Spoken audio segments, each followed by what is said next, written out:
আজ বাংলাদেশের রাজনীতির আকাশে সবচেয়ে উজ্জ্বল নক্ষত্রটি নিভে গেল। যিনি ছিলেন তিনবারের প্রধানমন্ত্রী, যিনি ছিলেন স্বৈরাচার পতনের মূর্ত প্রতীক এবং যিনি তার ৩৫ বছরের রাজনৈতিক জীবনে কোনোদিনও কোনো নির্বাচনে পরাজিত হননি, সেই বেগম খালেদা জিয়া আজ আমাদের ছেড়ে চলে গেলেন। সালাম আলাইকুম বন্ধুরা। একজন সাধারণ গৃহবধূ থেকে কিভাবে তিনি হয়ে উঠলেন দেশের কোটি মানুষের দেশনেত্রী, স্বামী হারানোর শোককে শক্তিতে পরিণত করে কিভাবে তিনি এক হাতে একটি দলকে ধ্বংসের হাত থেকে রক্ষা করেছিলেন, আজকের ভিডিওতে আমরা ফিরে দেখব সেই আপসহীন জীবনের গল্প, যেখানে আছে শুধুই ত্যাগ, নীরব কান্না এবং পাহাড়সম অভিমান। বেগম খালেদা জিয়া, যার জন্ম হয়েছিল 1946 সালে 15ই আগস্ট ভারতের জলপাইগুড়িতে। 1960 সালে তিনি বিবাহ বন্ধনে আবদ্ধ হন তৎকালীন সেনা কর্মকর্তা জিয়াউর রহমানের সাথে। বন্ধুরা, অবাক করার বিষয় হলো, যাকে আমরা রাজপথের লড়াকু নেত্রী হিসেবে চিনি, 1981 সালের আগে তিনি রাজনীতির ছায়াও মানাননি। তিনি ছিলেন পুরোদস্তুর একজন গৃহিণী। তার জগৎ ছিল স্বামী এবং দুই ছেলে, তারেক রহমান ও আরাফাত রহমান কোকুকে ঘিরে। কিন্তু 1981 সালের 30 মে চট্টগ্রাম সার্কিট হাউসে রাষ্ট্রপতি জিয়াউর রহমানের নির্মম হত্যাকাণ্ড তার সাজানো বাগান তছনছ করে দেয়।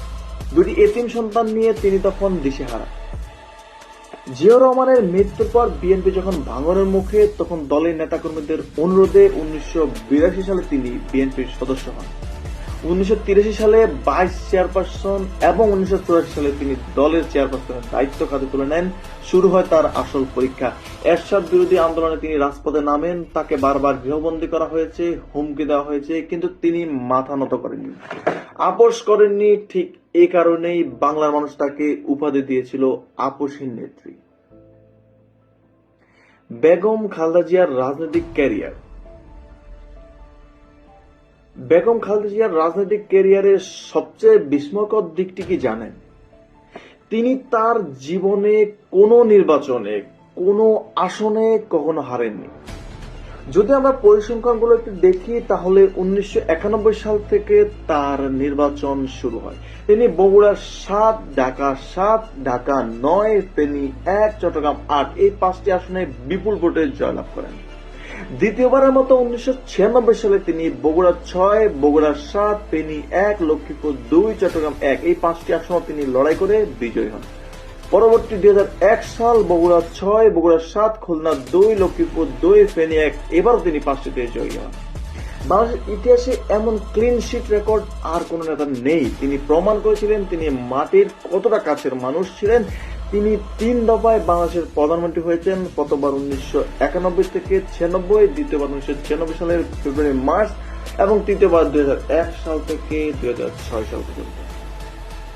কিন্তু এই সাফল্যের পেছনে ছিল এক সাগর সমান কান্না।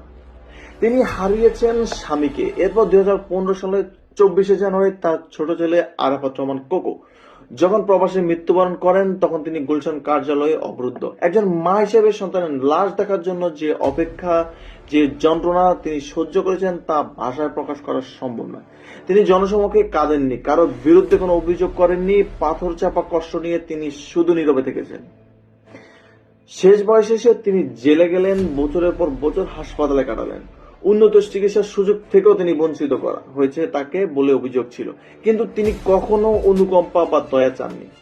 তিনি তার আত্মসম্মান নিয়ে অটট ছিলেন।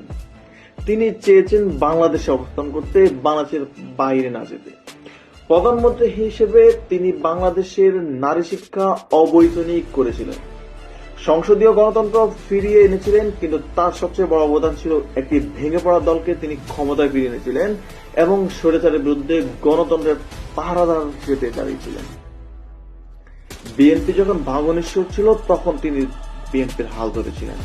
বন্ধুরা, বেগম খালেদা জিয়া শুধু একটি নাম নয়, তিনি ছিলেন একটি ইতিহাস। যিনি শিখেছেন কিভাবে সব হারিয়েও মাথা উঁচু করে দাঁড়াতে হয়, যিনি শিখেছেন কিভাবে অভিযোগ না করে, প্রতিশোধ না নিয়ে নীরবে সহ্য করা হয়। 1946 থেকে 2025 এই দীর্ঘ জীবনে তিনি বাংলাদেশের রাজনীতির প্রতিটি বাঁক দেখেছেন। আজ তিনি সব বিতর্কের ঊর্ধ্বে। তার মৃত্যুতে বাংলাদেশ হারালো তার অন্যতম শ্রেষ্ঠ অভিভাবককে। আল্লাহ তাকে জান্নাতবাসী করুক, আমিন।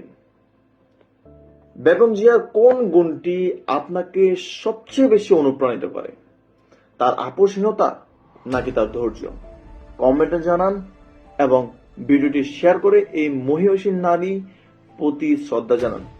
আসসালামু আলাইকুম। দেখা হবে জানাজায়।